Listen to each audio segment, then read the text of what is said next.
Welcome to Death and Aliens, an in-depth look at horror and sci-fi TV from two cousins who vaguely know what they're doing. I'm MK. And I'm Monica. And, Happy New Year! It's 2021! Happy frickin' New Year. It is 2021, finally. Nothing's changed. Well, I don't know. Maybe Nothing's like the world will end at midnight and this podcast will never actually go out. Oh my god, that'd be insane. Everyone knows we film a week in advance, so like we are filming a week in advance. It's not 2021 for us yet, but it is for you listening. So Yes. how is it out there? Let us know in the comments. Yeah. So it is actually only December 28th for me. And just December 27th for me. We waited till after Christmas to film because, busy with holidays and stuff. Although I was not really that busy. I just went to a spa twice and stayed in a 5-star hotel because if I'm going to be alone on Christmas, I'm going to be alone in luxury. Exactly. See, I was dealing with the whole spending time with family, obviously safely, and saw my boyfriend and just did the whole hullabaloo that goes with Christmas. I also am officially old. And I know that I'm officially old because I have started to get alcohol face. Alcohol face? Remember when we were on FaceTime on Christmas morning and my chin was bright red? Oh, yeah. It's because I was drinking, because then a couple days later I was drinking wine and it happened again. My chin now turns fire engine red when I'm drinking. Yeah, that was happening to Mom on Christmas. Literally, like, right here and all under her neck turned red from drinking. Nowhere else, just my chin. Like, it looks like I have, like, rosacea, but it's just when I'm drinking. Hey, you know what? At least everyone will know when you're drunk now. Because we're filming at a different time than usual, it is morning for me, so I will not be drinking tonight. It's not night, that's why I might drink tonight. I don't know. I've got my Starbs. And as for me, it is currently 9:45, and so that's why I look this good. Because we all know in the morning, in every video, if you watch them on YouTube, I do not look this put together ever. The Death and Aliens New Year's resolution for 2021 is to not look like shit in any of our podcasts. It's going to be rough for me, because I wake up in the morning, I literally, like, roll out of bed, talk to Mary Kate for an hour before we start filming, I'm like, okay, yeah, we're good to go, and it's like, push my hair back, and I'm like, you know this what? way you do your makeup Friday night before you go to bed, and then Saturday morning you just touch up anything that has melted and put your eyelashes on. Oh yeah, my skin will love me for that. It will love me. We all suffer for the things we care about. It's true. That is true. Or you can just sit with me for the hour beforehand while I get ready. I always sit with you for an hour beforehand. You just don't get up and get ready. That is also true. I woke up at 8 o'clock this morning and I have makeup on. That's true. I'm proud of you. I look like a fairy princess. And I look like it's 2008. And I'm an emo kid. You don't even know what it was like to be an emo kid in 2008. We lived a struggled life. I don't. But I was like, I saw you and I was like, yeah. Vibe with it. I saw a TikTok the other day that was like, what did you get bullied for in high school that is now cool? And there's this guy in ripped skinny jeans holding his guitar, and he was like, when I was a kid, being emo was not cool. And I was like, I know. Yeah, dude, same. I literally, my freshman year of high school, it was like weird to be emo. So then I like forced myself to be preppy for the last 3 years of high school, and then as soon as I dropped out, as soon as I graduated, I dropped out. as soon as I graduated and then I dropped out of college, I, said, what, frick it. I want to be emo again. Now here I am. See, I went to a school that didn't let me have unnatural hair color. One time when I was a redhead in high school, for those of you who did not know me in high school, and obviously it was not natural. But it was a natural hair color, so it was okay. And then one time I did my hair red and it was a little too purple. And so the school tried to like start a fight with me because my hair was not a natural color. And my dad straight up said to the school, the hair dye she used was called Natural Instincts. That's pretty damn natural to me. Also, what do you do if a kid dyes their hair a random crazy color where you think, oh, shave your hair? Like, what? No, they literally would tell you not to come back to school until it was gone. I didn't go to public school. They can do whatever the fuck they want. That's true. But yeah, no, my dad straight up goes, the bottle says Natural Instincts. She's not leave it. She's not changing her hair. I love that. I was like, thanks, Dad. So then I graduated high school and I went to college and I immediately said, cool, I can do whatever I want now. And I had blue, purple, and green hair all within 3 weeks. I love that for you. I tried to dye my hair black and it didn't work and it turned blue and then it faded to purple and then it faded to green. So none of it was really intentional. But that's why you don't buy cheap PacSun hair dye. Facts. I have had my hair pink, blue, purple, orange, what other, green. It was green for a hot minute.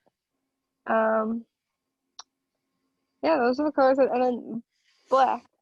Red, purple, green, pink. Oh, and red. I had a red too. Red, purple, green, pink, blue. Black, blonde, brown. You know, I've done a lot. Teal. Ooh, my hair was teal for a little bit. I want to go back to the teal. I had teal as well, and then my normal hair color is like a mousy brown, and then I had like dark roots and then like blonde ends for a little bit, which is a really cute look for me. I love and miss it a little bit. My natural hair color is blonde, but like more of like a level 6 or 7 blonde, and I really want to be like a level 9. Which means nothing with to people who don't have any eye. Just watch some Brad Mondo videos and you'll know what those levels mean. Facts. And then there's me with my black hair. As you guys know, if you watch the podcast, my hair went through a little bit of a changing sequence for a little bit there. My hair was orange for about a month, and then I was just like, I can't touch it up, and none of the salons here are open, so I am not going to be getting it touched up for the holidays. And you know what? My hair kind of feels like straw. I'm going to dye it black again. And so I did. And now these little front pieces from when I bleached my hair, I didn't cut them like that. They just kind of went and sizzled. So remember when you bleached it and you were like, you know what? It's actually not damaged that much at all. I didn't notice that until afterwards, Mary Kate. And you know what? The sass is not appreciated right now. Honestly, I'm just jealous because I have not had my hair touched in over a year. Because my hair's getting though, which I love. I live in Asia, and there's some things you should know about. This is not being racist or stereotypical. Asian hair is naturally very fine. Obviously, there are exceptions. There are exceptions everywhere. But in general, Asian hair is naturally very fine, and very, very few Asian people have curly hair. Almost every Asian I've ever met with curly hair is mixed. Mm-hmm. I went to a salon once just to have them wash and brush my hair, and they made me brush it myself. They didn't know what to do with it. And we all have very thick hair. I have very thick, curly hair, and it is naturally blonde, but bleached lighter. So I will not be getting my hair done until I get back to America. So Monica, not you, Monica, my hairdresser, Monica, if she sees this, I'm so sorry. So sorry.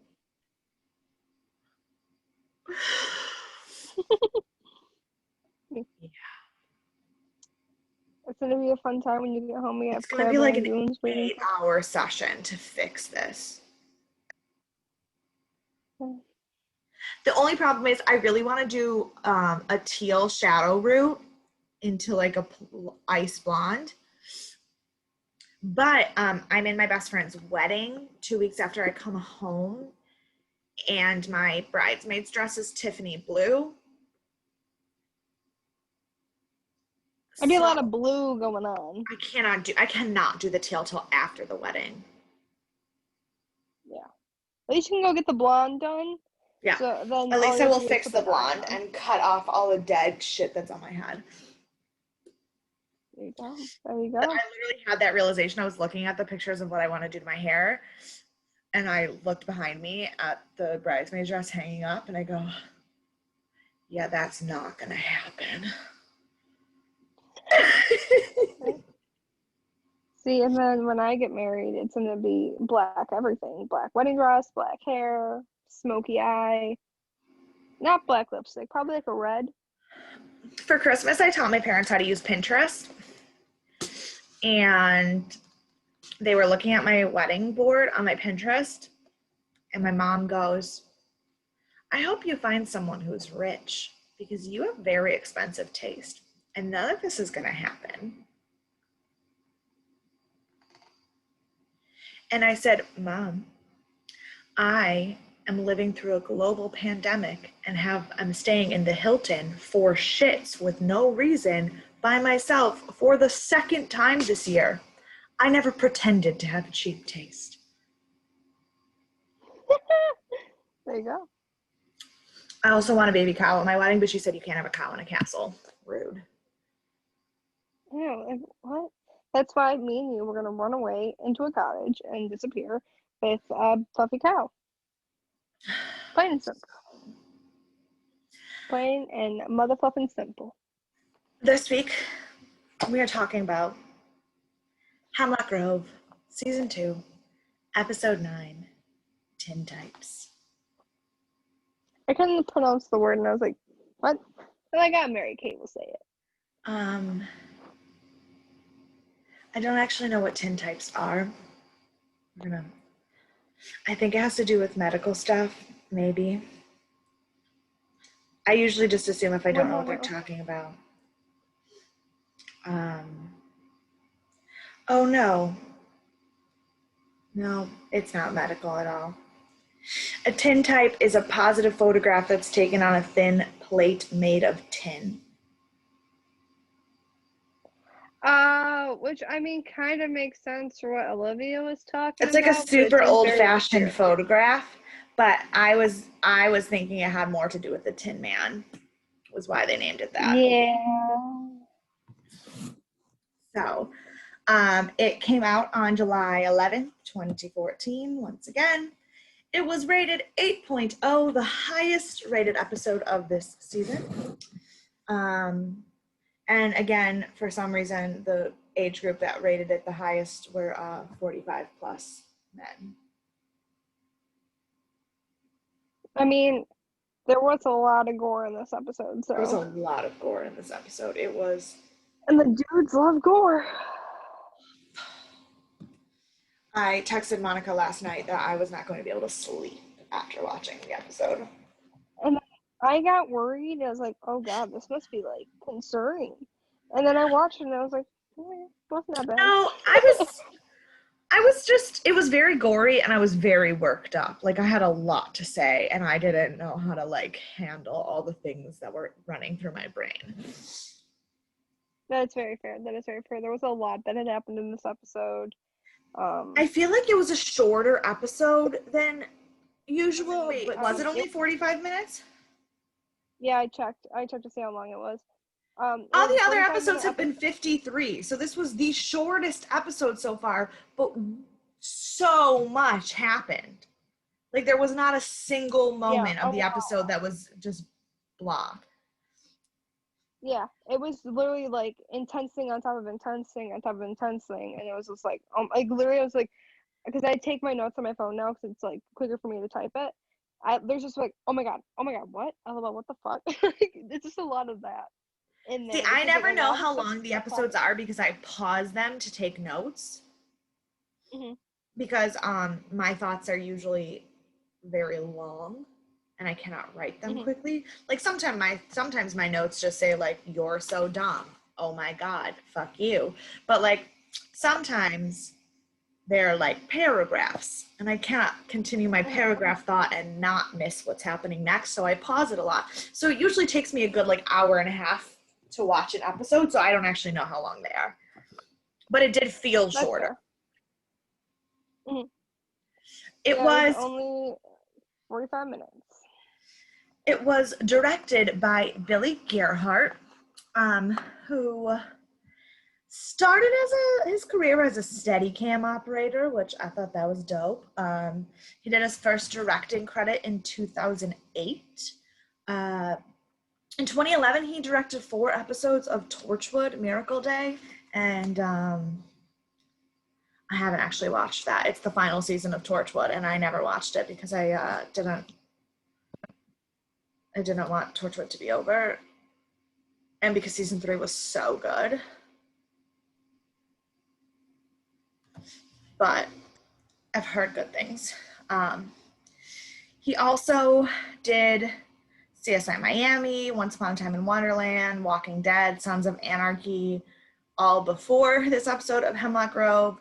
And then since Hemlock Grove, he's also done like a shit ton of like Once Upon a Time, Agents of S.H.I.E.L.D., Jessica Jones, SWAT, and he won an OFTA, the Online Film and Television Award, for directing The Walking Dead.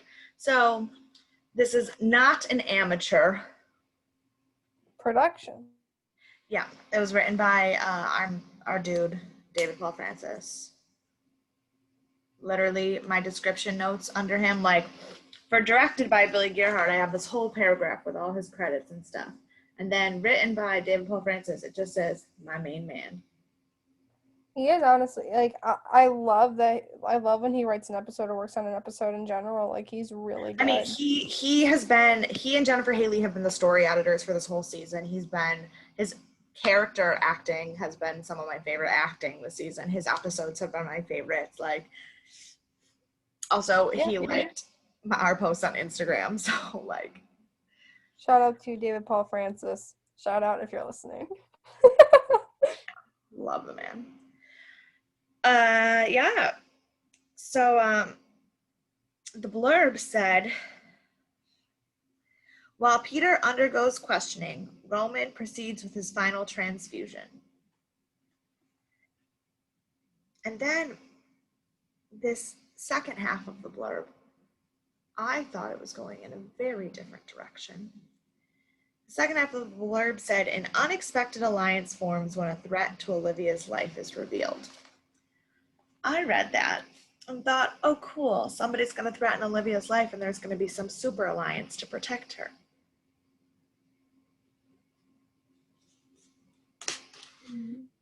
I was wrong. Only the episode will tell. And us, of course. Just later on. This episode was very, very good. Very, Mhm. very good. Also, I hate a lot of people Yeah. by the end of this episode. Yep. There is a lot of turmoil going on. And I mean, like even in the cold opener, we pick up right where we left off with poor old Peter boy stuck. Now like we didn't see what had officially like happened to him at the end of the last week, but we see the aftermath of him getting caught, and he has this like basically like poker collar like stuck around his neck, and his It's hands are called a neck trap, and it actually is a medieval torture device that was used. Of course, I did the research. It is a medieval torture device that was used to hold prisoners captive. And usually the like chain that it was on is usually actually more of like a stick, and they use it to like keep prisoners away from them. But also the points in the trap stop the prisoner from ever being able to put their head down all the way or eat. So they basically die of starvation and they can't even like collapse because of it. Mm-hmm. Mm. Cute. Wait, and they're like also cutting his chest while he's like getting like images of like the wolf in his head. Oh, it was. But then, oh, I know. My note says Peter, dude, saying exactly what I'm thinking, and I was like, what did he say that I was so pumped about? So the cult leader, Bishop dude, comes in and he's talking to Peter about how the baby is a demon and they gotta like protect it and like something about God. And Peter goes, I don't know what kind of fucking God you believe in, but y'all are sick fucks. Mm-hmm. And Finally, then, someone said it. right. And then the bishop, my next note says, is very angry because the bishop said, people always say that. They say that about everyone in history. They said that about Noah, and then it rained. And I wrote, don't you dare use Noah's Ark to justify killing babies, you fucking monster.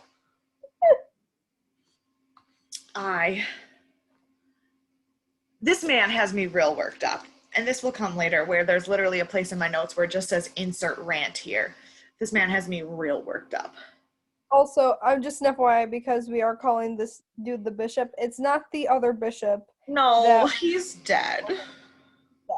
This is Bishop Scumfuck. We're gonna call him Bishop Scumfuck. Yeah, I don't know what his name is. Francis eventually had a name. This guy doesn't have a name. He's just a piece of shit. Yes, Bishop Scumfuck. I like that. But yeah, apparently we now use Noah's Ark to justify killing babies. Yeah, what? Why? Who? No, not in this house. Not in this house. So basically, they're like, tell us where the baby is, and Peter says, I'm not telling you, dick. And then they're like, cool. We're gonna torture you some more. Or torture. And then credits. Mm-hmm. Then after the credits, we flash to Roman, who is frantically calling Peter, and he's like, listen, I got your half-ass message. I don't know where you are or what you're doing, but you better not have tried to do this without me. My note says, of course he's trying to do it without you. This is Peter we're talking about. I literally wrote down a note that said, are you surprised that he would do it without you, you dumbass? Right. No, he's got a Jesus complex. Of course he tried to do it without you. Mm-hmm. And so after we see Roman, like, he's like freaking out. He's like, I gotta go, it's the baby. And then Price comes in. And he's like, oh my God. It's like, is she sick? And he's like, no, it's just complications.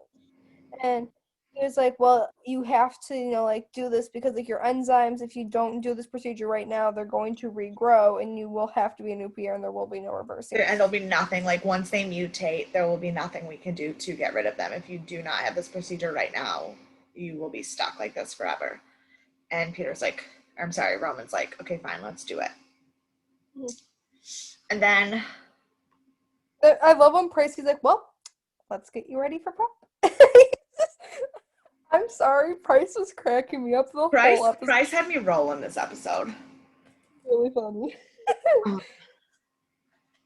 Then we go to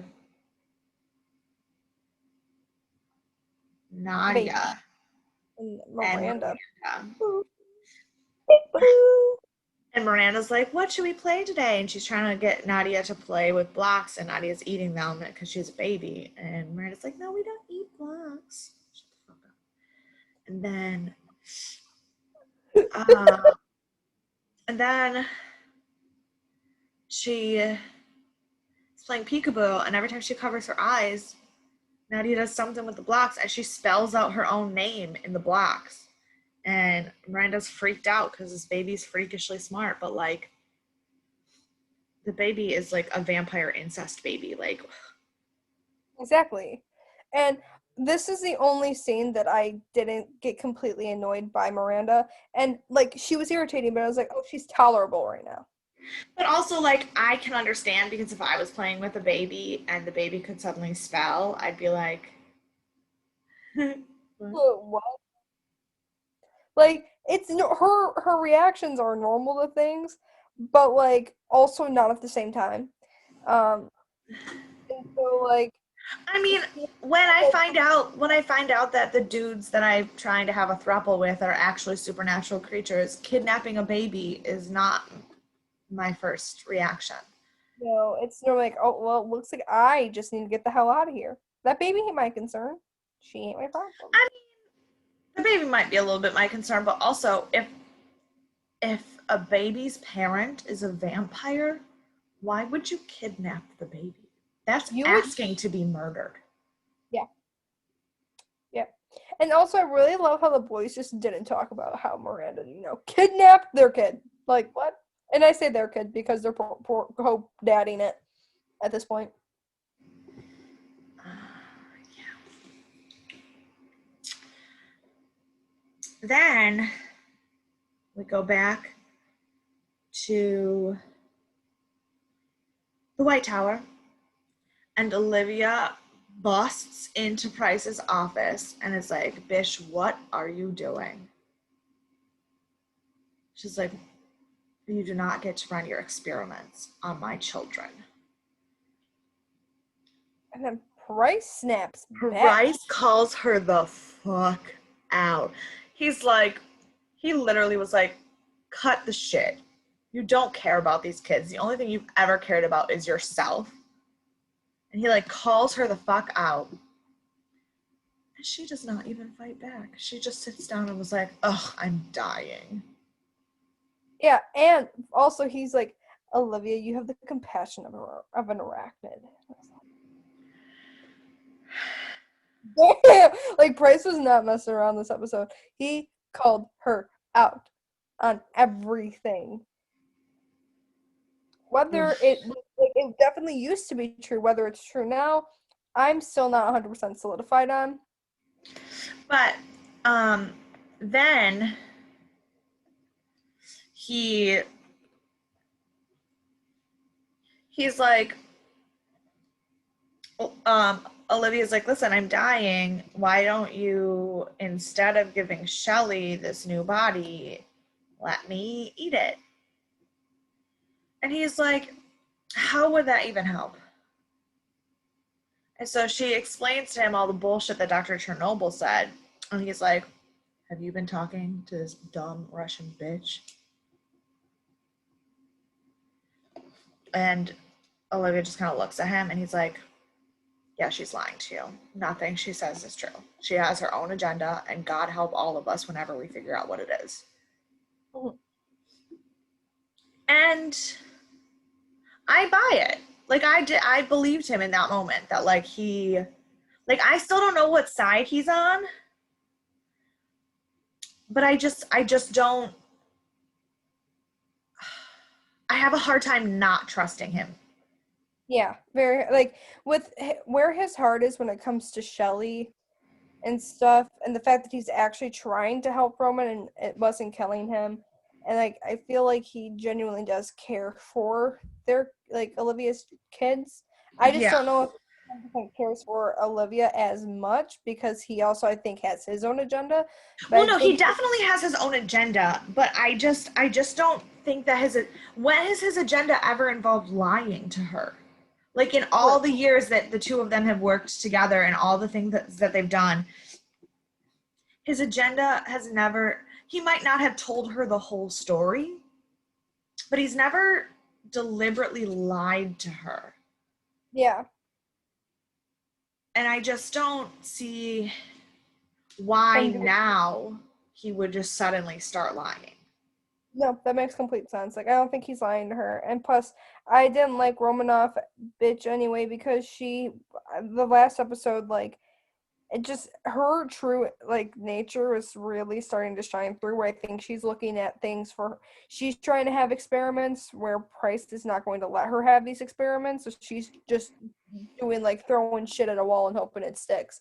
Well, So, and then the next scene solidifies how I feel about her because Olivia goes down to talk to her or to talk to Roman or her or whatever. And Roman is like, all right, off to the last treatment so I can finally get rid of this curse that you put on me. And then Dr. Chernobyl is like, it's the last chance. If you want to kill him, we got to do it now. And Olivia's like, he's my blood. Like, he's my child. I'm not going to kill him. And then this bitch quotes Stalin and is like acting like that is a good person to quote. yeah. She said that comes from If your moral compass comes from Joseph Stalin, get the fuck out of here. Facts. So I was feeling really wishy-washy about how I felt about Price and whether he was lying or not. And then this bitch went and quoted Stalin. Yep. She said, Stalin for the win. But then she went and got me all confused again because Olivia asked her. So when Olivia was upstairs talking to Price, he had said something about a cancer treatment that they were going to try to use that was experimental and like see if it could help her because like his experiments about genetic like mutation weren't made for Opier genes and he didn't think he could do anything, but the oncologist that they like hired is like the best out there. And he said something about this one specific plant. And then Olivia asked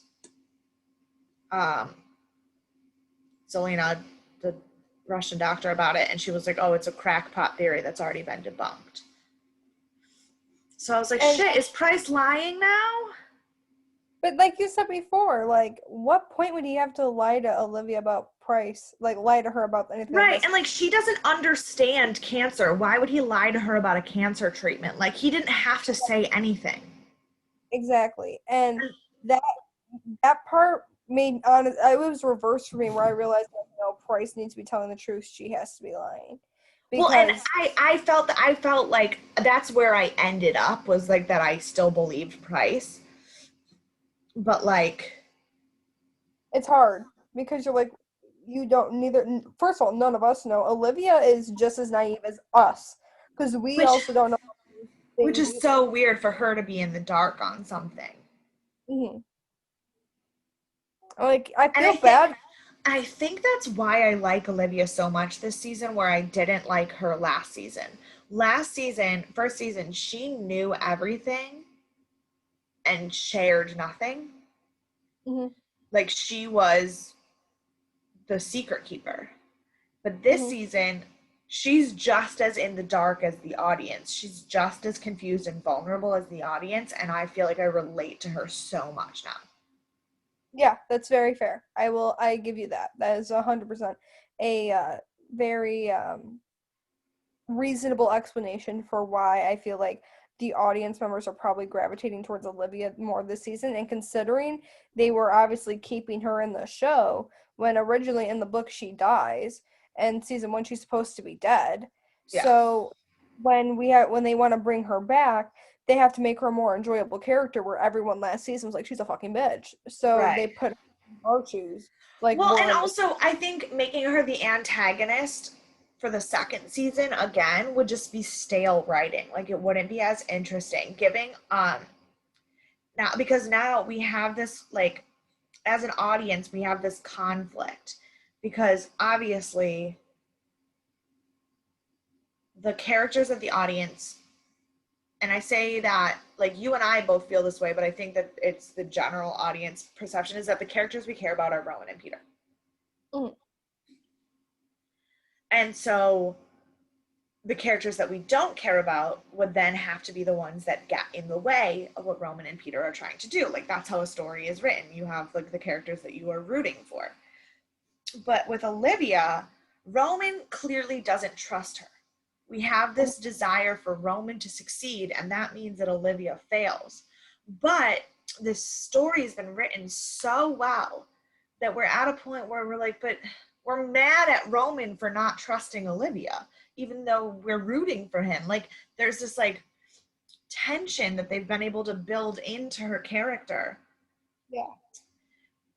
Because, like, if you ask me at the end of season 1 who I thought the good guys, the characters that I cared the most about would be, I would have picked obviously Peter and Roman and Norman and Shelley. Like, those would be the 4 people that I would have been rooting for.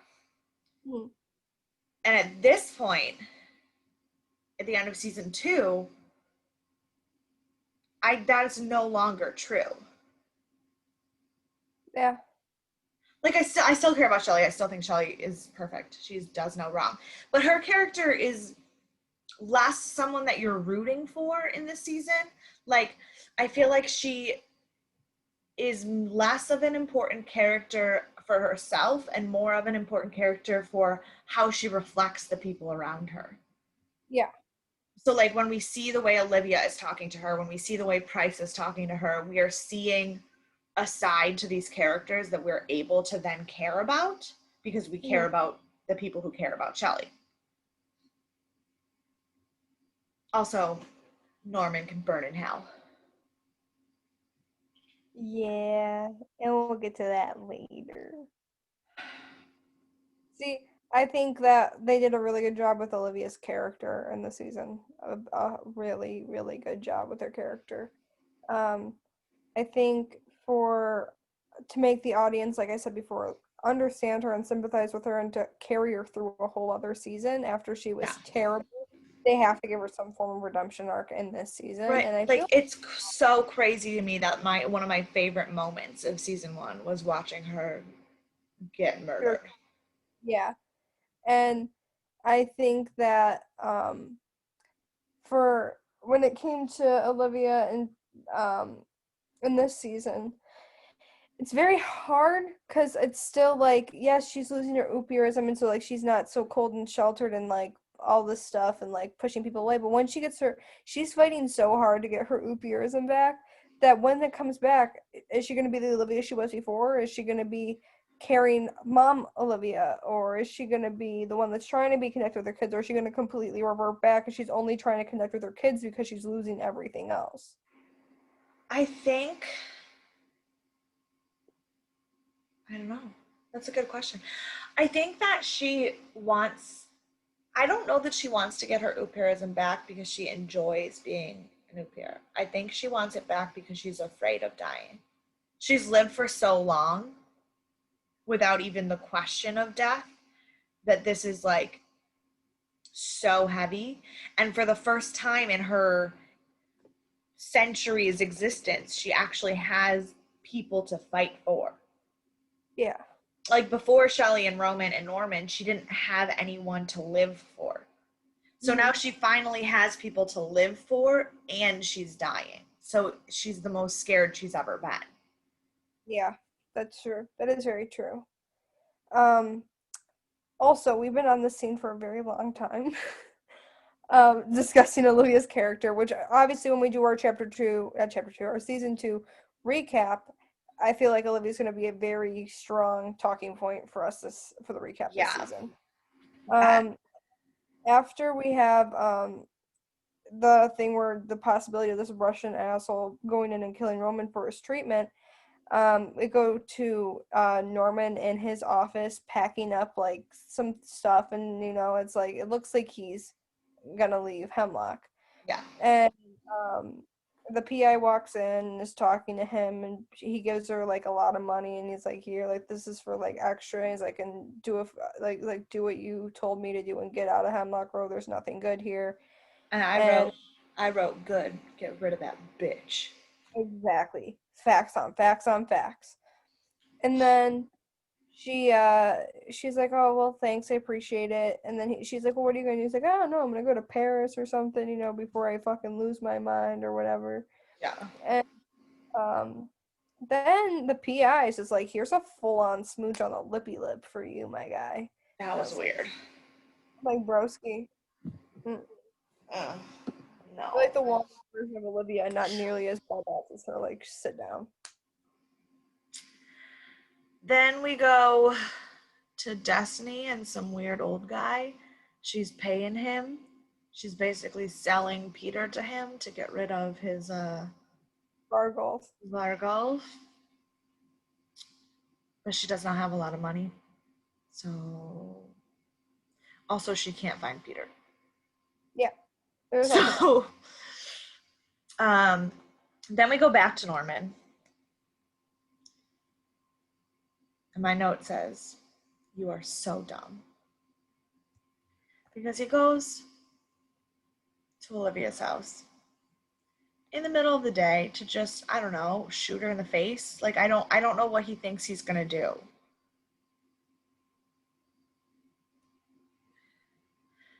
And then to make things worse, this dumb bitch shows up because she followed him.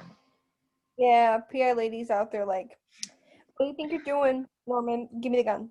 Give me the gun. I'm not an idiot. You're not the first person to tip me off with a bunch of cash to get on out of here. She's like, I followed you from your house to the gun store to here, so give me the gun. And then Norman. Yeah, and I hate her. But she takes the gun and she's like, "Don't do this." She's like, "Is going to jail really worth her being dead?" And He's like, he's like, "You know what she is. Like, she killed my whole family. Like, yes, I will go to jail."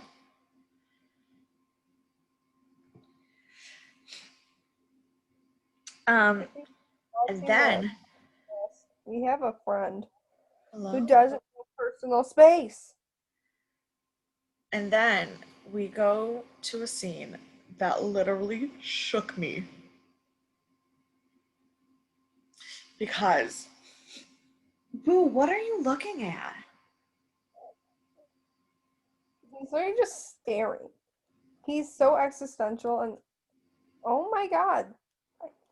Can I look at my Boo. You need to learn personal space. Thank you. Because Price walks into his secret lab and he screams, "Where is she?" And the voice that comes out of that man, It doesn't. I I genuinely didn't think it was his voice. I thought he was like dubbed over by another scary man. He was like, "Where is she?" And I was like, "Oh." I was shooketh. Yeah. Price was not effing around. And he No, was no. like, and everybody in the lab was just staring at him. I'm sorry, but that would not be my reaction. I'd be like, "Yo, what the fuck do you mean? Where is she?" I would go find her. First of all, that voice was terrifying. Second of all, I don't know if everybody keeps forgetting that Price could literally strangle any of them in a second and kill them. Yeah, with his superhuman strength. He's got Hulk strength. Everybody keeps forgetting that he could literally just like crush them like that. If that man came in there screaming at me like that, I would be like, "Okay, here she is. Take her, please."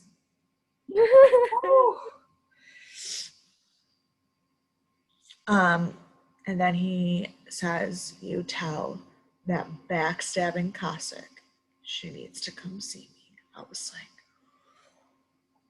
Price was not effing around at all this episode.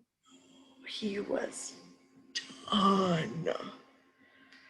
And then after this we go back to Peter getting tortured still by these little effing d-holes. And I think, Mary Kate, isn't this where your insert rant comes in? Soon, yes. I have a fun fact and then a rant. So my fun fact. So the guy is the brawn of this cult, has this bottle, and he is of mercury, and he is like, "Do you know how many thermometers it took I had to break to get this much mercury?" And so I did some quick googling, And fun fact, Mercury has always been named Quicksilver because Mercury, the Roman god, was the Roman equivalent of Hermes, the Greek god. So it's the messenger god, so moving very fast. It's where the Quicksilver in the Marvel Universe gets its name from. But somewhere in history, Quicksilver got demented or broken down into just silver, and that's where the idea that silver bullets kill a werewolf came from. It has never actually been silver. It's mercury that will kill a werewolf. It's Quicksilver. Yeah. So he's gonna pour mercury directly into the cuts on Peter's chest. So good. That's real fun. And poor Peter. I literally say poor. I have poor Peter with like a bunch of sad faces. Yes. And then the lovely boss man of the cult comes out, and he is like, seriously, what's going on? Tell us everything. And Peter is not having it. And he quotes some lines. He took out a big chunk. He quoted like one line and then skipped 4 lines and then went to the end, which I was mad about. But he quotes The Second Coming by William Butler Yeats, W.B. Yeats. And fun fact about me, I have a degree in teaching English, and I took a course on romantic British poetry, and I just about lost my shit at this moment. In fact, my note says, insert massive W.B. Yeats rant here. So, The Second Coming by William Butler Yeats is a poem that was written in 1919 after the end of World War I about how humanity had fallen so far that even Jesus couldn't save us from the Antichrist, basically. And like that the horrors of World War I were so bad that like the line, and what rough beast its hour come round at last slouches toward Bethlehem to be born. Basically saying like the second coming of Christ won't be enough to stop the coming of whatever beast we as humanity have created. But the point of the poem was specifically that even Jesus can't save us. It's a very existential dread poem. And the fact that this man, who already used Noah's Ark to justify killing babies, is quoting this poem as if he is somehow power enough to stop the Antichrist, when the poem is basically like, Jesus couldn't do it, what are you supposed to do? Who does this man think he is? He is not Jesus. I was so mad. So mad. Because first of all, also, they skipped a huge chunk in the middle of the poem that talks about beast men and lions and deserts and stuff, and only used the lines that made it seem like this guy knew what the fuck he was talking about, instead of quoting the whole poem. And the lines that they took out, if they had left them in, he would have sounded like a dumb shit who just reads too much poetry. But of course, the cult that is picking and choosing what parts of the Bible they want to believe, of course they would pick and choose what parts of the poem they want to use to justify their bullshit. Mm-hmm. I am angry. And that is one of the reasons why I couldn't sleep last night, because I was just so fired up. That's very fair. I mean, you know, you had a rant, you got it out, and now everyone knows. And, you know, William Butler Yeats is a great poet. Like, everybody should check him out. The Second Coming by William Butler Yeats. Read the whole poem. It's a very short poem. It's only 2 stanzas. And what the stupid Bishop Scumfuck said was half of the second stanza. So, like, but yeah, the poem is about the horrors of humanity after World War I, not about a demon baby. But thank you. You know, thank you. this is for my agenda, so I'm gonna make it sound like it's for my agenda. So here we go. I'm fucking stupid. But after But this, also that reminds me of my teacher that I had for that class, because the professor that I had for that class, and this happens a lot with English professors, where you will read a poem and they'll be like, what do you think this poem's about? And you tell them your interpretation and they're like, no, that's wrong. I'm like, said who? They're like, this is what the author was trying to say. I'm like, why? Did you ask him? Did he tell you that? No? Okay, cool. Cool. It's poetry. It's subjective. My interpretation matters too, asshat.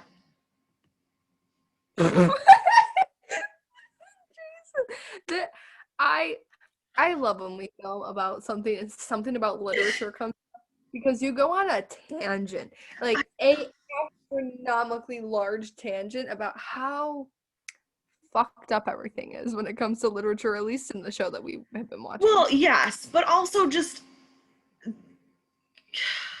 that's why one of the reasons why I want to teach university level like English is because I want to be the teacher who stands up there and says, cool, that's a really interesting perspective. I like that.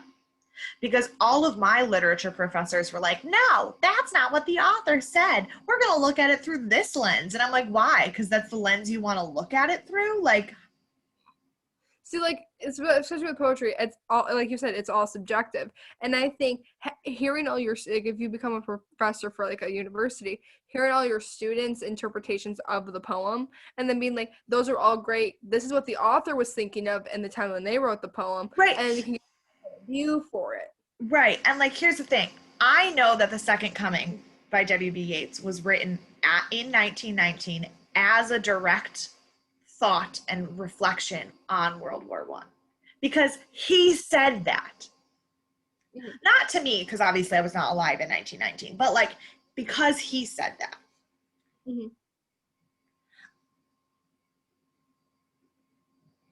But that also doesn't mean that technically this cult's like interpretation of it could be a valid interpretation, and like, because they're looking at it through the lens of what they believe, blah, blah, blah, blah, blah. But also, like, I've literally had professors tell me that my interpretation wasn't valid because the author wanted to say this. And I'm like, he wrote it in 1605. How do you know what he wanted to say? True. So I'm glad you Thank you for coming to my TED Talk. We're going to move on now. I'm really glad that you got that out. Cleanse your spirit, cleanse your soul. Now, more of this, after everything that Mary Kate had just discussed, we go into the PI going into Michael's office, and she's like, took this gun from Norman. He wants to like knock Olivia. He's like, just thought you should know. And then he's like, okay, yeah, cool, thanks, whatever, I'll look into it. And then she's like, I really think you should like put him in like protective care and like. And he's like, why? Because he had a thought. I can't lock him up for his thoughts, bro. He said he has a carry permit and he didn't do anything. What am I gonna lock him up for?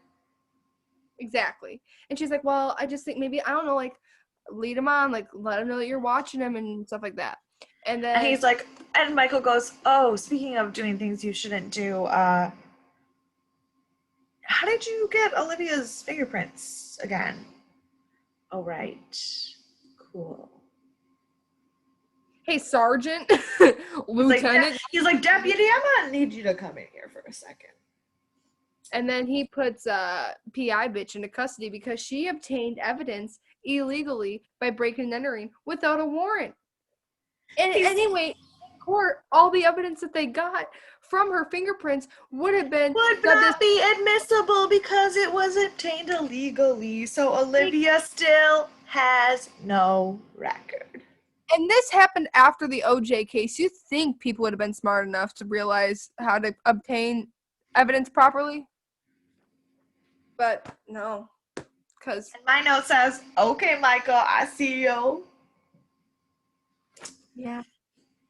If the glove don't fit, you must acquit. So then these motherfuckers are coming back in to Peter, starting stuff up with him again. And Peter's getting real angry, like wolf boy angry. But right now nobody's in the room. Yeah, right no one's in the room right now. And so, like, they left him alone with his thoughts. so you start to see like his little like claw come And out. I literally wrote, "You stupid fuck, don't do it." Yeah, like he's really tiptoeing through with death in the Vargulf. Like he will become Christina if he keeps messing with this stuff. And so Sorry, the this guy. is not related to Hemlock Grove, but I just need to say quickly that I don't know if you've ever noticed, but in Harry Potter and the Sorcerer's Stone, when Harry starts getting the letters and Uncle Vernon is freaking out and he like starts to, not in the movie, in the book, and he starts to like close off the mailbox and do all the stuff to try to not get any mail. The book specifically says that while he's trying to like nail the mailbox shut, he's singing Tiptoe Through the Tulips.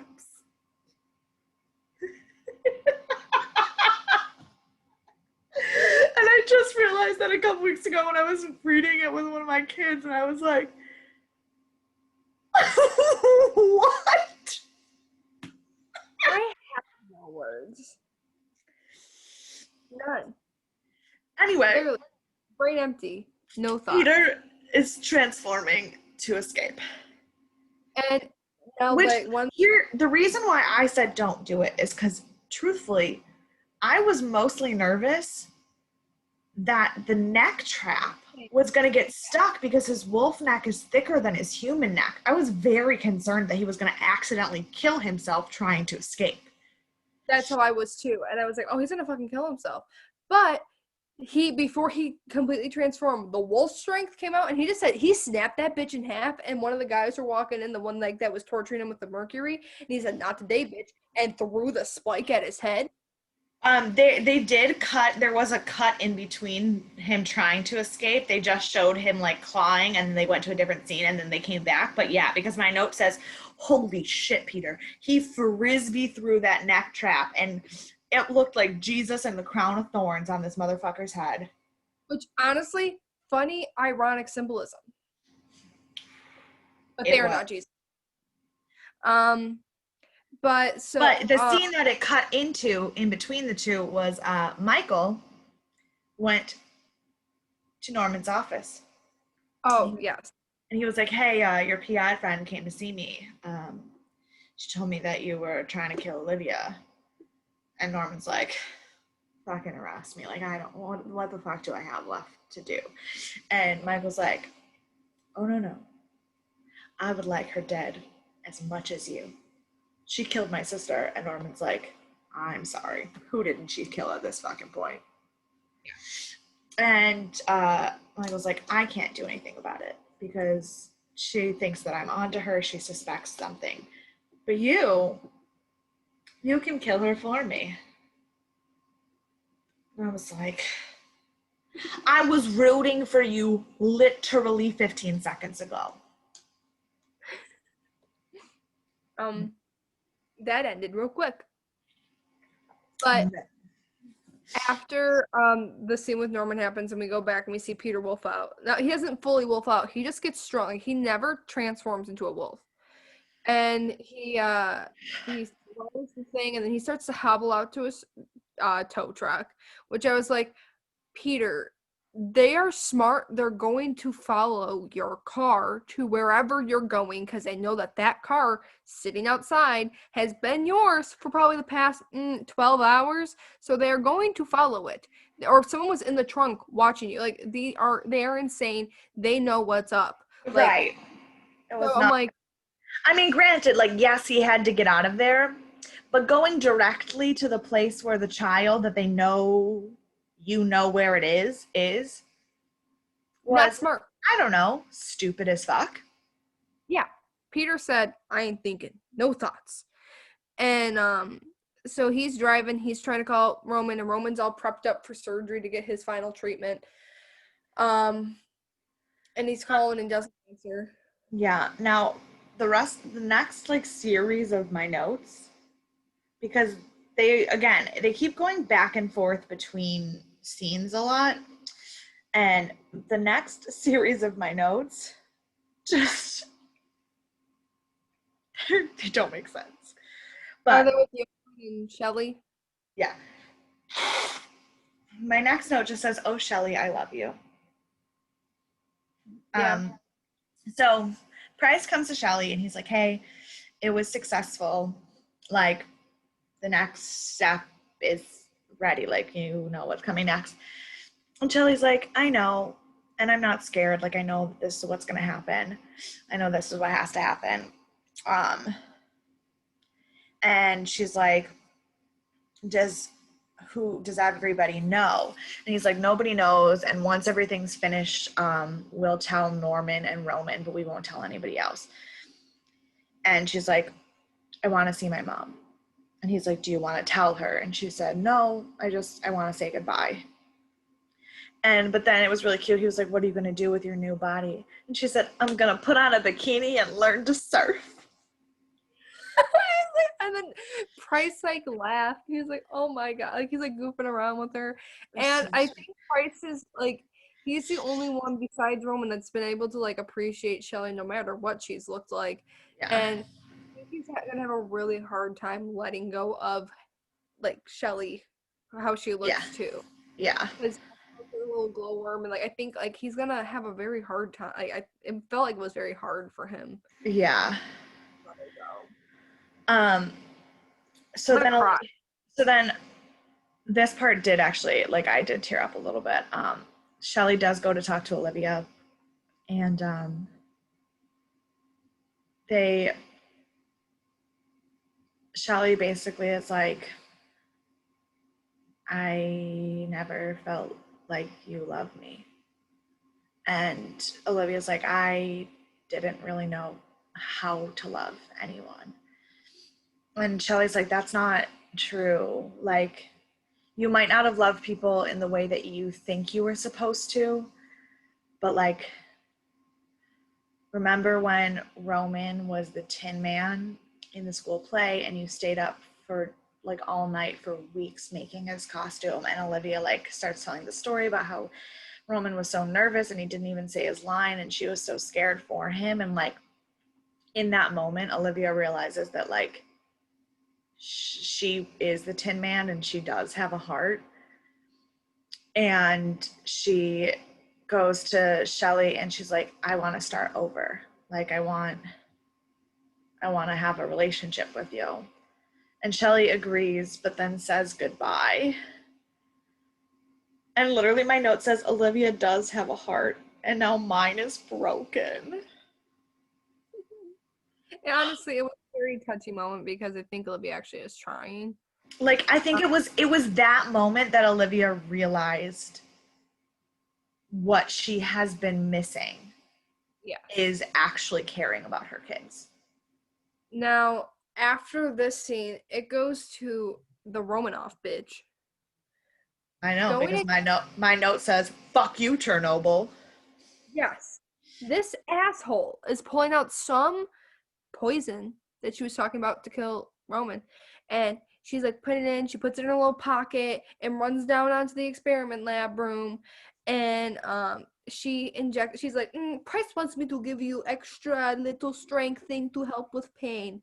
And so then she shoots it into his IV bag, and then his phone starts to buzz.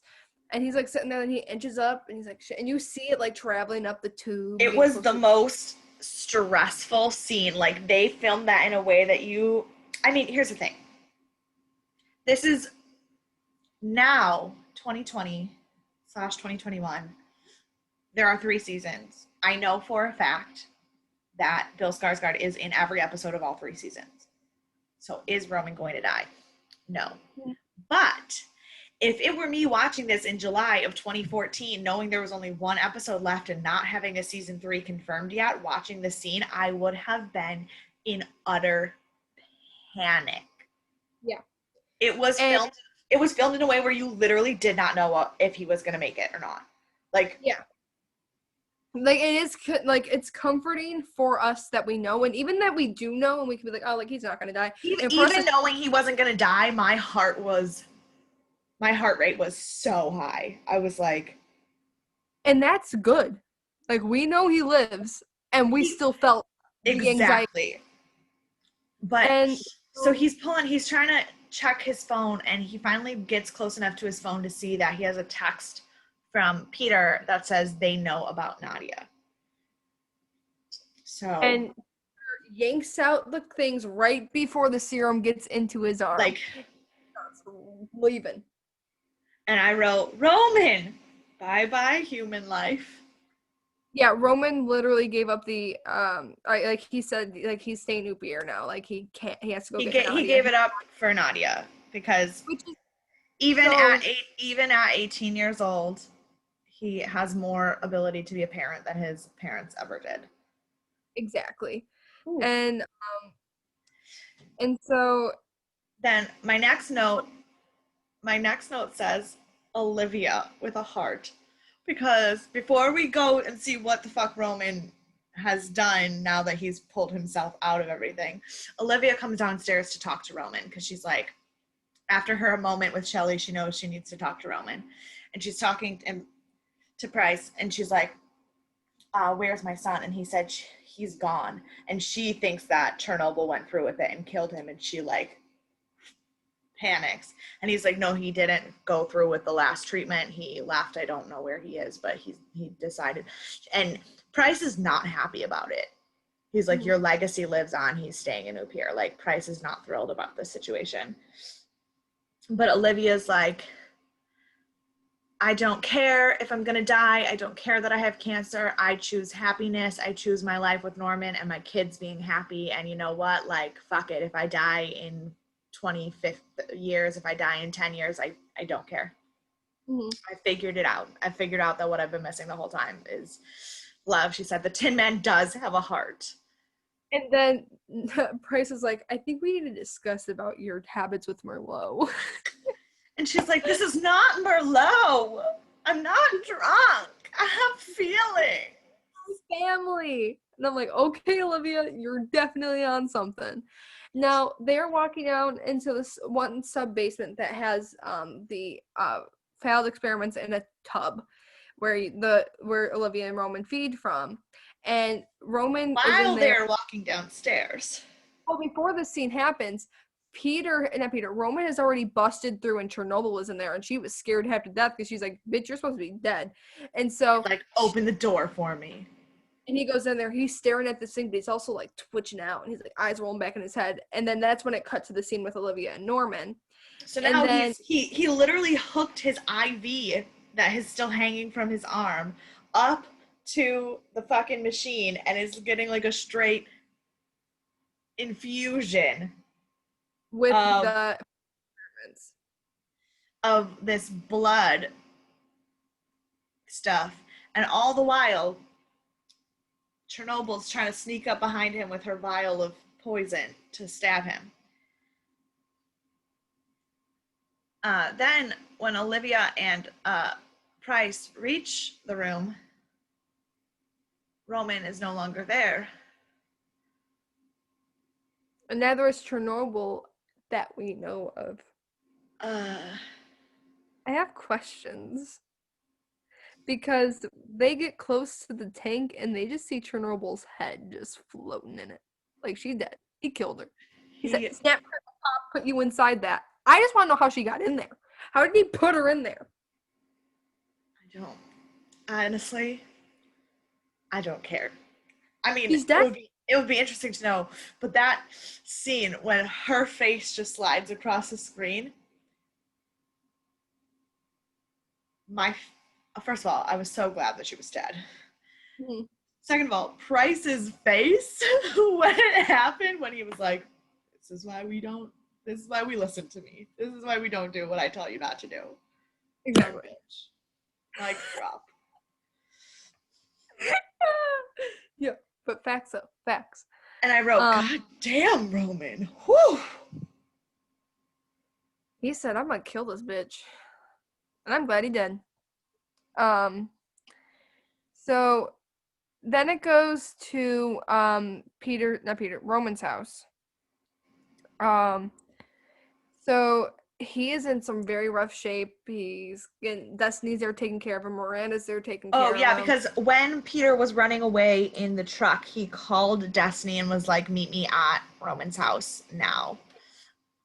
And while he was trying to call Roman a million times. He also called Destiny. So Destiny and Miranda are trying to take care of Peter. He's a hot mess. And the baby's upstairs. And then the doorbell rings, and it's this wolf dude. And Peter's like, what the fuck are you trying to do? And the wolf guy's basically like, I can see it in your eyes. You're so far gone. If you transform one more time, you will not come back. And Destiny's like crying, and she's like, I just want you to be okay. And then Conway just busts in like, this is not a frat house. What is going on? And he's yelling at everybody, and then boom, arrow in his chest. Yep. And I wrote, poor Conway, even if he was a dick. See, then we are like, well, then we see like the silhouettes of like the guys in the masks all start coming. So Peter's like, Destiny, you, Miranda, and the baby, get your asses upstairs. Go. And they go up there, lock themselves in the room with her. And, you know, poor Wolfman that's supposed to help Peter, shot through the heart. And then Peter, so like then Peter grabs the arrow out of Conway, and Conway slides off like down the wall, and Peter's using the arrow that was in Conway to like stab the people who are in the house. And I wrote, Destiny and Miranda's vision of the blood all over the house, like that is what is happening right now. Yes. And then all of a sudden, this guy's about to shoot Peter, and Roman just shows up behind him with the battle axe and whacks him, which is funny because in the last episode, Peter was like, what are you going to do? Take the battle axe off the mantelpiece? And like, which is exactly what Roman did. Which also, I have to say one thing. The whole cult is here. The whole cult. They're all just, well, because, you know, Nadia's the Antichrist. Yes. So they're taking out this cult, you know. Destiny ends up leaving Miranda in the room, like, to go check on Peter, because Peter ended up getting shot in the chest with an arrow. And so then Destiny ended up leaving, you know, like, was starting to take down the one guy, but then the other one, like, attacked her. So then Peter had to go wolf mode, which the wolf guy in the earlier scene said, if you change, you're not changing. Like, if you go into another wolf. But he was like, but the cult was about to kill Destiny, and he was not about to have that. That's his only family left. Like, he was like, nope. So he changed. He changed and killed that dude. And then Roman is over here like feeding on people, like just like he like lifts off the mask just enough to double munch their neck, like exactly. And then the bishop fuck face, whatever we call them, shit fuck, ass fuck, I don't know, gum asshole, fuck. And to the window where Miranda and the baby are in, and Miranda could not have been more goddamn useless. More goddamn in her entire, like, literally she bashed him in the head with this thing. He literally just like threw her into the wall. She was still conscious. He had an arrow pointed at the baby, and she's just like please don't hurt her. Like you think he's gonna listen to you? Like, you throw yourself on him and take that arrow for the baby. Like, you don't sit in the corner and cry. But here's the thing. There's a Miranda should stay useless. She ain't no bad bitch. She ain't cool. Because Nadia stares at Mr. Man, asshole fuck, and he just starts bleeding from his eyes while Roman is trying to break the door down with the battle axe because of shit. Roman's trying to break in because he knows somebody's in there with the baby. He hears Miranda screaming like a bitch, and he's breaking the door down, and Nadia's just like, I'm gonna give you a brain aneurysm by looking at you. Yeah. And so then he went kaput, and Roman finally gets to the door, and then she's like, and Miranda's like, he just started bleeding. Like, bitch, there is a common denominator here. The baby was staring right at him. And you know baby got some magical powers. You're not gonna say, your kid just made him have a brain embolism. We have to talk about this. And then that was just and then Roman just like covered in blood dripping from his mouth everywhere, blood everywhere. The baby's just like dead. And like you can see that Nadia also has a bond with Roman now, whereas they didn't before. So, like, and he's like, I love her. And then Miranda's like, she loves you too. I'm like, Miranda, shut the fuck up. No one asked And you. then all of a sudden, there's starting to be this moment, and then all of a sudden, Destiny comes in, and Peter is chasing after her in wolf form, rabid as fuck. And Roman's like, why isn't he turning back? And Destiny's like, he can't. So Roman hands Miranda the baby, and he's like, okay, I got this. And he's like, Peter, it's me. And they're like staring at each other, and they're having a moment. And I'm like, oh my God, he's going to magically not be a wolf anymore because of true love. Only that's not how that happened. Unfortunately, that would have been way easier to watch than what actually happened. Where Roman rips open the wolf mouth, and I'm like, oh my God. And then he's gonna kill him, and Destiny's like, you're hurting him, and he's like crying, and like you can hear Peter like crying as the wolf head is getting ripped open. And then he puts his hand down the wolf's throat and pulls out Peter, like pulls him out like a nesting doll. And I was like, excuse me, sir, how first of all, how the fuck do you know to do that? Right.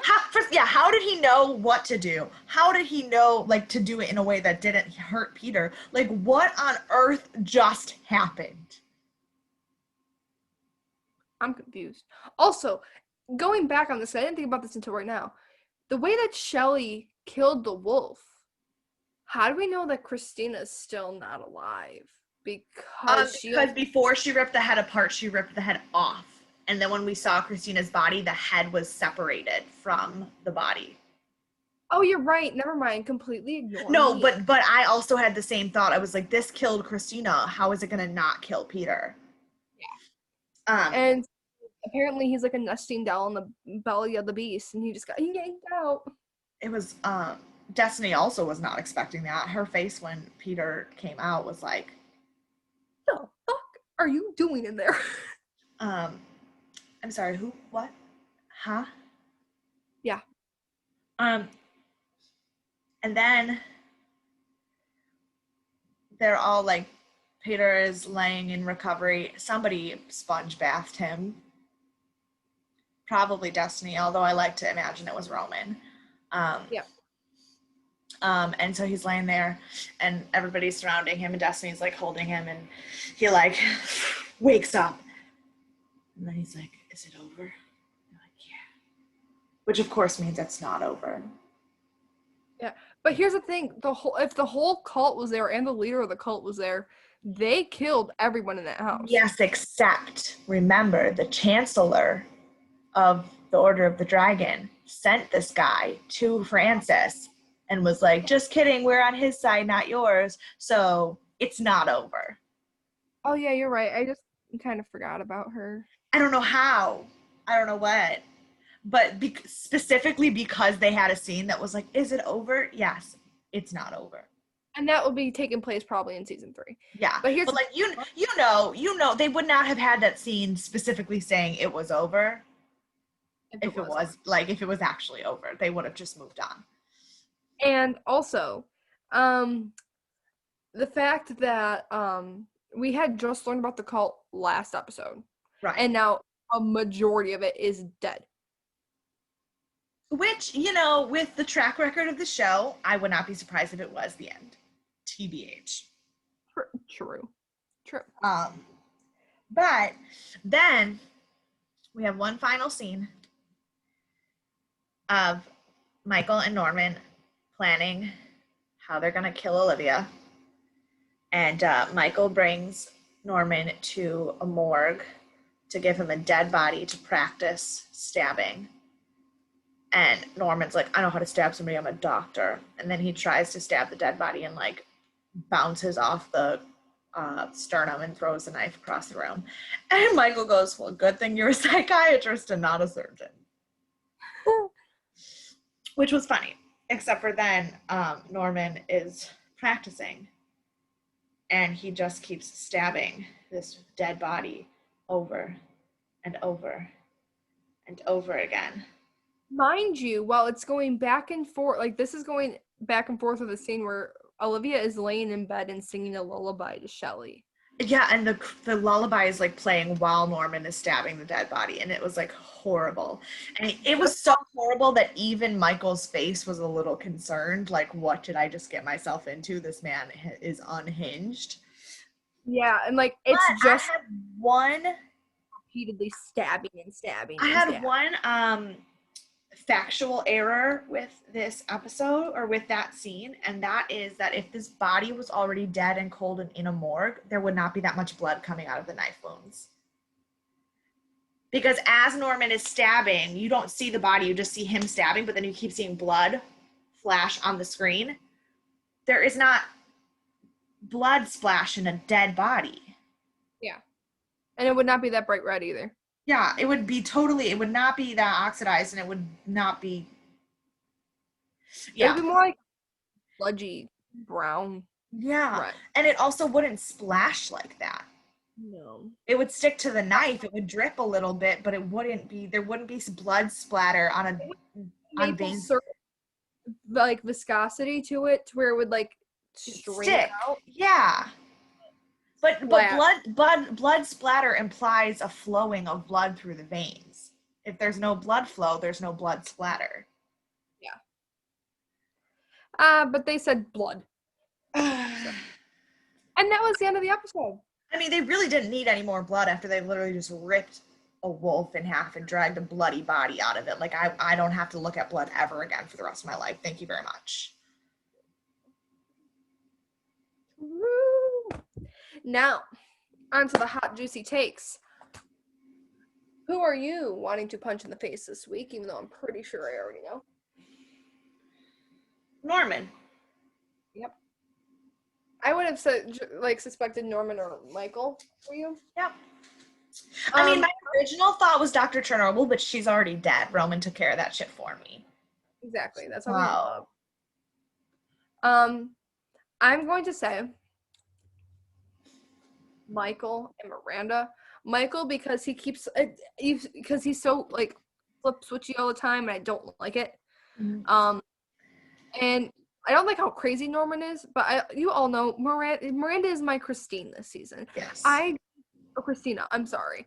I just don't like I knew that no matter what happened in the episode, you would want to punch Miranda. Purely because she laid on the ground and cried instead of protecting the baby. Exactly, because she's a dumbass bitch. Now, my saving grace, I have a list. A list of all the... Okay, I'm not going to do that. Please tell me you know what that... The Bo Burnham's... The Oh, okay, yeah. So, I have a list.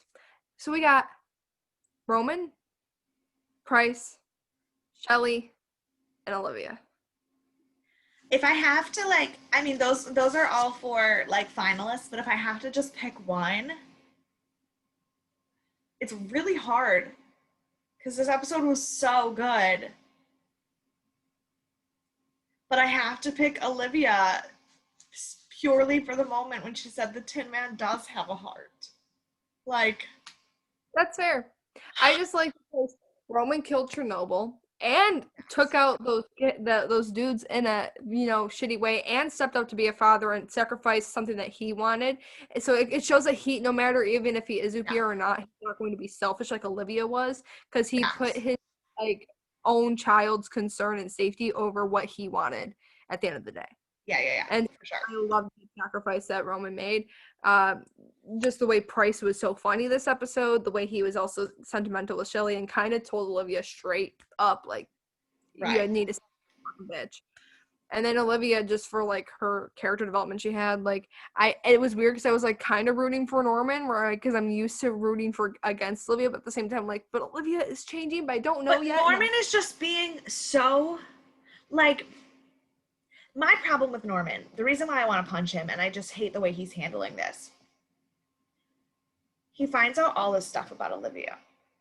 He has yet to talk to Olivia. He went to Roman to see if it was true. But, like, you've been in love with this woman and sleeping with this woman and having children with this woman for 20 years. You have a relationship with her. Yes, she did horrible things. But how does that change who she is? Like, you fell in love with the crazy, evil vampire witch that she was. Mhm. Like, she's always been that heartless. This is not new.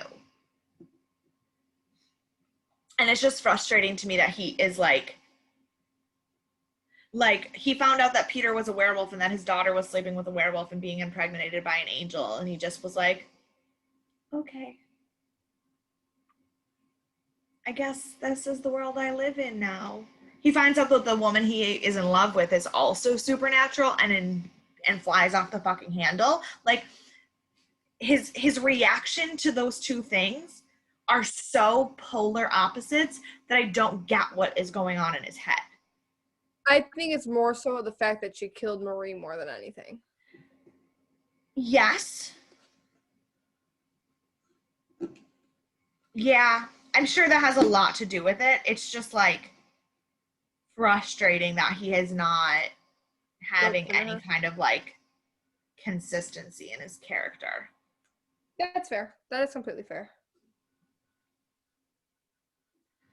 Um, so next week is the season finale. Yep. I really don't have any idea how they're gonna wrap things up, like because they already killed the cult. I think Norman's gonna die. Hot take. He, he has nothing left to lose. All of his family is dead. He literally has nothing. He is the only. I think he's gonna Now, die. here's the question: is he gonna die trying to kill Olivia, or is Michael gonna take him out because he loses control?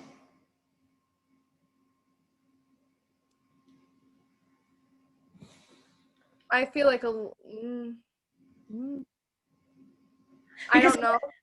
Olivia now she's all about having a heart and she loves Norman and she's trying to be a better person and she has lost a lot of her vampire strength. So like also now that Roman is fully up here and he can't get rid of it, what does that do to his relationship with his mom? I mean, maybe they'll try over because of But he still because he still doesn't believe her. yeah. There's just I feel like there's a lot to happen in this next episode, but also not a lot to happen because the whole cult storyline got wrapped up in a way that like I don't really know what the plot of the next episode's going to be.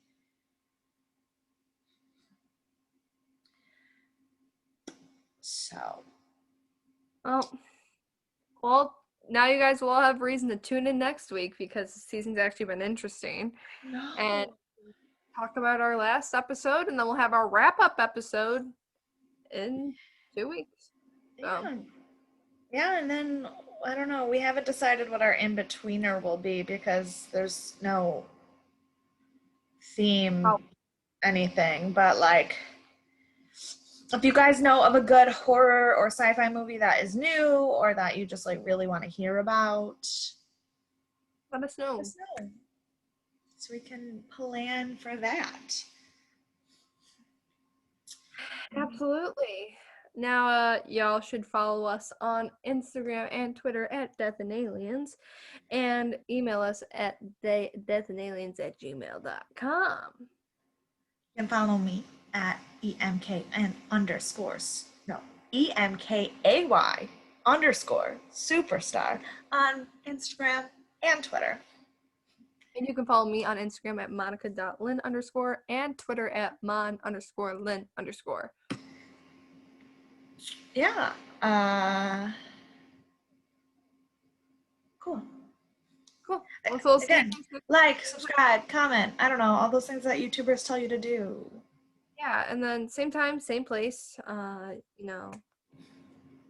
Every Sunday morning at 6 a.m. I don't expect anyone to watch this at 6 a.m., but that's when it goes up. We'll probably see you on, if you're like me, like a rough noon. 10 p.m. A brisk 10 p.m. 10 a.m. I meant 10. No, I she meant 10 p.m. Don't. Yeah, I just woke up right now. Anyway, you guys have a lovely rest of your week, And we will see you guys next week. And I hope the first week of 2021 is treating you well. Cross fingers. Cross fingers.